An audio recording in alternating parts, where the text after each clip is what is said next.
పరిస్థితిని అధిగమించి ఈ ప్రభుత్వానికి బుద్ధి చెప్పే రోజులు దగ్గరలో ఉంటాయి.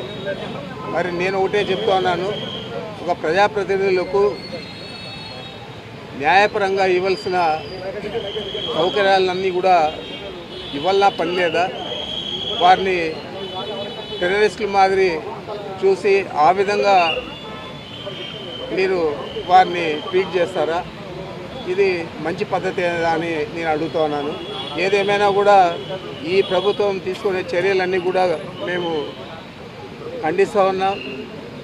మీరు చేసే ఈ తప్పుడు విధానాలు రాబోయే రోజుల్లో ఇది ఒక అలవాటుగా మిగతా ప్రభుత్వాలకు కూడా మారకూడదని చెప్పి నేను తెలియజేస్తా ఉన్నా. తప్పకుండా ప్రజాప్రతినిధులకు ఇవ్వాల్సిన గౌరవాన్ని, వారికి ఇవ్వాల్సిన ప్రాముఖ్యతను, వారికి కల్పించాల్సిన సదుపాయాలు కల్పించాలని పదే పదే నేను మీ ద్వారా తెలియజేస్తా ఉన్నాను.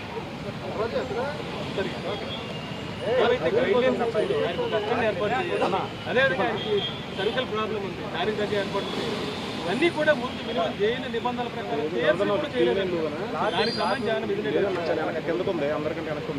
మరి మిథున్ రెడ్డి గారు ఎలాంటి ఇబ్బంది అయినా కూడా ఎదుర్కొంటాడు తప్ప నాకు ఆ సౌకర్యం కావాలా ఈ సౌకర్యం కావాలా అని చెప్పే వ్యక్తి కాదు. ఇప్పుడు కూడా ఆయన ఏం కూడా నాకు చెప్పలేదు. అయితే ఇక్కడ ఉన్న పరిస్థితుల దృష్ట్యా అక్కడ ప్రభుత్వం న్యాయపరంగా కల్పించిన సౌకర్యాలను కూడా అందజేసే పరిస్థితుల్లో లేదంటే ఈ ప్రభుత్వం ఏ విధంగా పనిచేస్తూ ఉందో, ఎంత ఖర్చుపూరితంగా వ్యవహారం చేస్తూ ఉందో అది మీ దృష్టికి తెస్తూ ఉన్నాను. ఆయన బాగున్నాడు, సంతోషంగా ఉన్నాడు. సార్ 3 పూట్ల భోజనానికి ఇంటి భోజనానికి ఒప్పుకున్నారా? రూమ్లో టీవీ అలాంటిది ఏం లేదు.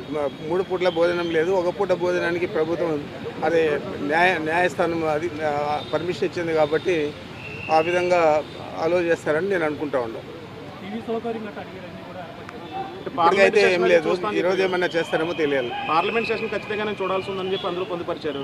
అంటే అది వెసులుబాటు తీసుకుంటారంటారా? చూడాలి, ఎంపీగా ఉన్నారు కాబట్టి ఈరోజు చూడాలి. ఒకవేళ కనుక నిబంధనలకు ఒప్పుకోకపోతే అంటే ఏ రకంగా ముందుకు వెళ్ళబోతున్నారు? ఒక ప్రజాప్రతినిధి నిబంధనలు మీరు వెళ్ళారు, మళ్ళా న్యాయస్థానాలనే ఆశ్రయిస్తాము.